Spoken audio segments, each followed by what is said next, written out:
It's time for another Adversary event.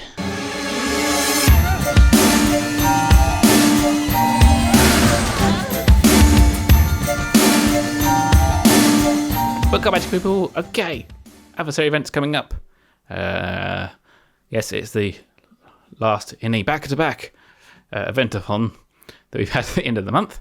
Also, on top of all the craziness which happened with everyone's friends list. Now, personally, that hasn't affected me too much because I don't have any friends.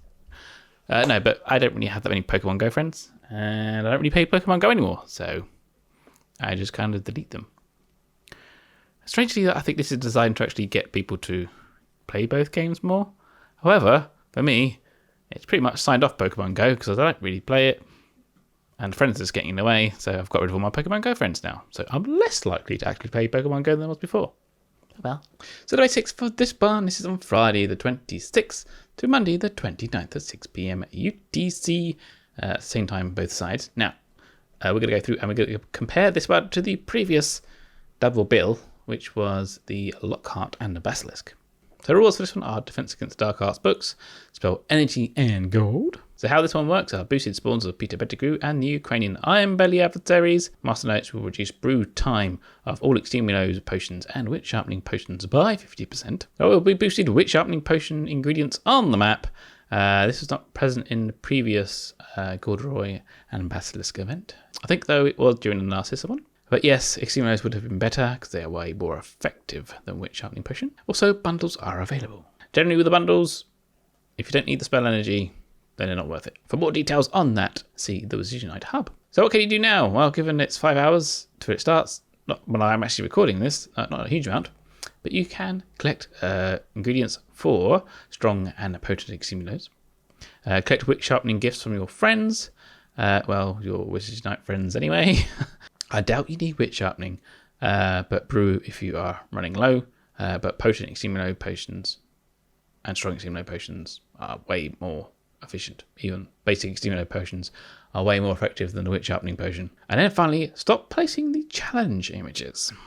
We'll get more into that in a jiffy. So, our adversaries. We have Peter Pettigrew. And it says Peter Pettigrew, along with James Potter, Sirius Black, and Remus Lupin, dub themselves the Marauders while at Hogwarts. Pettigrew eventually joined Lord Voldemort, leading him to sacrifice his childhood friendships by enabling Voldemort to kill James and Lily, his wife. Ironbelly, the largest breed of dragon. The Ukrainian Ironbelly is capable of crushing entire buildings when it lands. Sounds a bit like me. They can produce flames over 19 times hotter than boiling water. Newt's commander worked with Ukrainian Ironbellies during the First Wizarding War. So we're going to move on to the tasks. We're going to compare these to the previous event, the previous double event with two Vanables, adversaries, and compare the differences. There are a few, and it seems to be more difficult to me. Let me know what you think.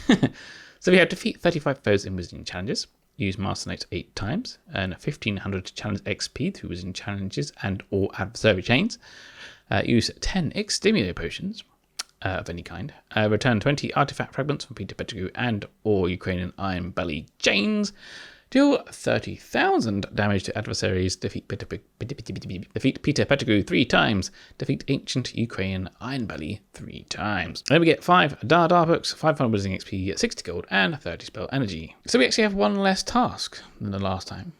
So we have 8 instead of 9. However, on the whole, I think it's more difficult. And we get less stuff. Maybe. So the following things remain the same. We have 35 foes in Wizarding Challenges, that is the same. Use Master Notes 8 times, that is the same. And earn 1500 challenge XP through Wizarding Challenges and all adversary chains are the same. Now, use one edible dark mark has been removed. This makes sense as the edible dark mark doesn't actually do anything during adversary events. Use 10 Exterminos of any against adversaries was 7. So that is now harder. Kinda. Because well, you kind of need to use a lot of them anyway. Return 20 artifact fragments from Peter Pettigrew and or Ukrainian Ironbelly chains. Now, this one was originally separately 2 tasks. So in some ways, it's a lot better because it eliminates the whole RNG of you getting too many of one over the other one. So that kind of works, except for the last 2 tasks where you need to get 3 of each. So Kind of works. But as you'll see later on, as I explain a little bit later during the tips, you don't really need to worry about that one. It will kind of complete itself. Deal 30,000 damage to adversaries was 25,000. So that again is a little bit harder. Defeat Peter Pettigrew 3 times and defeat Ancient Ukrainian Ironbelly 3 times. These are new.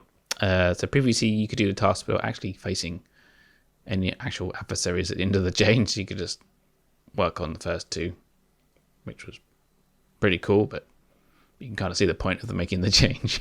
So looking at rewards, they are a little different. You still get your 3 data books, but you need to do more damage to actually get them.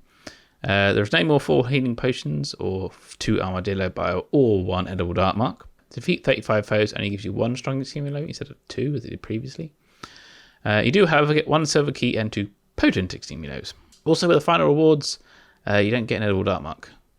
So that's 2 taken away of the 2 that they gave you last time. I guess as edible dark marks were or are useless in adversary events, people are probably using them on their day-to-day battles, and I think they want to make that a premium feature because there's no other way to get an edible dark mark.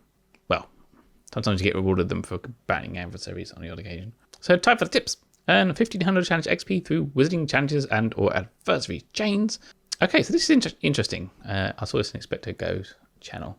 It looks like they're actually using lazy coding. So instead of limiting the challenge XP to wizarding challenges or adversary chains, it actually is unlimited. It's just basically earn 1500 challenge XP. So you can actually do it by placing images on your challenge pages for your fortresses. A wand on a gold page, which I do not have, is worth 1200 challenge XP on its own. So yes, have a look at what is shimmering, and if you get something on, well, between now and the few hours when it starts, yeah, wait until the event starts before you cash in on those. If you're just a few away on some of your challenge fragments, take a look at the Taskforce times. That will tell you what chambers you can get them in. Funky little thing that you can just drop down and say what one you want, and it'll tell you where it is. 1500 challenge XP. So basically you use the higher rune stones and you can grind it on your own. I did last time.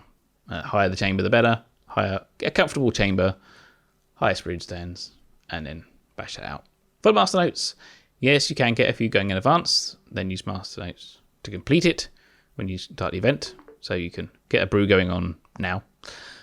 Use master notes as the event starts. That completes immediately, and you can put another one in. You can do that again with a gold cauldron as well if you wish, to double up. But the event is long enough, you can just do it on your own back. Easy peasy. They use 10 extremely potions. Although it is a higher number, you're still going to use 10, at least 10, during the run-of-the-mill adversaries anyway. I usually use 1 or 2 per encounter, so I've got to do at least 6 encounters anyway. So that's 12. If I just use 1. Deal 30,000 damage to adversaries, should pretty much be covered by everything else. If you got to do that much damage, with a bit of luck. I didn't do the math because I can't actually remember how much damage each one has, but usually it's pretty easy. Defeat Peter Pettigrew 3 times and defeat Ancient Ukrainian Ironbelly 3 times. So yes, use your Witch Shouting potions and strong/exterminator potions. Always save them for the final boss. Don't use it for the 2 guardians you get before the final boss. Just use a healing potion if you get low on stamina for those. But yes. So now moving on to the dialogue. Yeah, I'm going to put this one during these. I'm not going to make a separate video for these because it's not as important as the brilliant. You get one at the beginning, at the end. You don't develop as you go through. So it's here. If you don't want to be split, you can skip ahead to the next kind of chapter, this time here. So to start, Hermione, I asked Millicent Bagnold about your dream. She confirmed my suspicions that it was probably a memory of a Wizengamot trial. Unfortunately, she presided over many of those during her time as the Minister for Magic, and with so few details, she couldn't narrow it down any further. Harry, my investigation has hit a dead end too, albeit a bit more literal. The witch from my second dream was Maud Ashbourne, a prominent healer. Sadly, she was murdered 19 years ago. Rather grisly affair, I'm told. Her killer was never caught either. I feel that all these dialogues have more dead ends than anything else. They never get a breakthrough. Even the breakthroughs, like the guy in the painting, had his memory wiped, and the informant had their memory wiped. And now this one's dead. The other person can't remember anything in particular. So convenient. Maybe the unforgivable got to them. Hermione, awfully suspect, isn't it? I bet my wand that witch or wizard responsible for Maud's death and the one whose memory you dreamt are one and the same. Harry, I gleaned what information I could from her case file, but it wasn't much there. Not surprising. I intend to look into that comment about the suspect's family having a blood malediction too, but most wizarding families don't exactly publicise something like that. If that lead doesn't pan out, we'll be back at square one, and I bet it doesn't pan out because nothing pans out in the investigation. Hermione! Well, we're receiving reports of an increase in adversary sightings around the world, particularly of adversaries resembling Peter Pettigrew and an ancient Ukrainian Ironbelly. Perhaps another memory will leak through that will provide more insight into our mysterious witch or wizard's identity. What's the betting it doesn't? The end. Hermione, now we've stamped out another search for adversaries, I'm eager to hear if you've had another odd dream. Harry, I have. One featuring a conversation with Penelope Fawley, actually. To an outsider, it probably looks like we're just having a friendly chat. In reality, it's more like an interrogation. Penelope brings up a series of seemingly unrelated cases she's working on and asks my opinion about them all. I respond vaguely, taking care not to incriminate myself. She presses further, proposing that she believes they're all related and suggests I know more than I'm saying.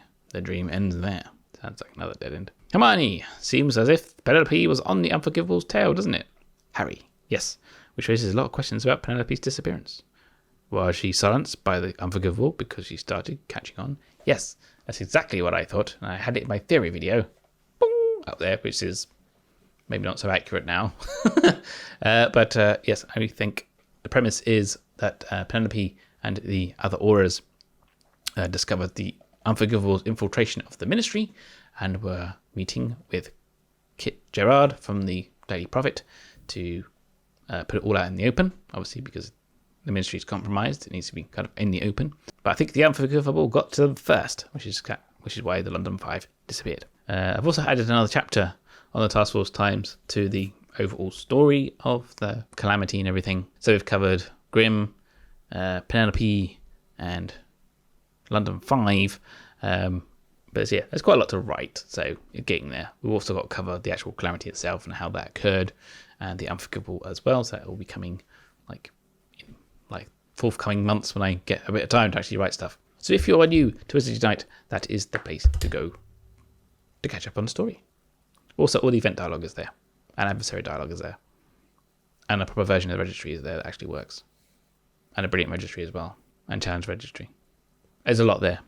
It's taking me a lot of time, which is probably why I haven't done that many videos lately. So let me know in the comments what you think about this event. Is it much more harder or not? I guess we'll have to wait, and you can always comment on Monday when it's finished and tell me how it went afterwards. But I don't think it is more difficult, but I don't think it's too more difficult. Don't forget to follow me on Twitter at the Zealman, also on Instagram for AR pictures and stuff. And I'll see you in the next video. So don't forget to brush up your spells, get your ones ready, Wizards Unite.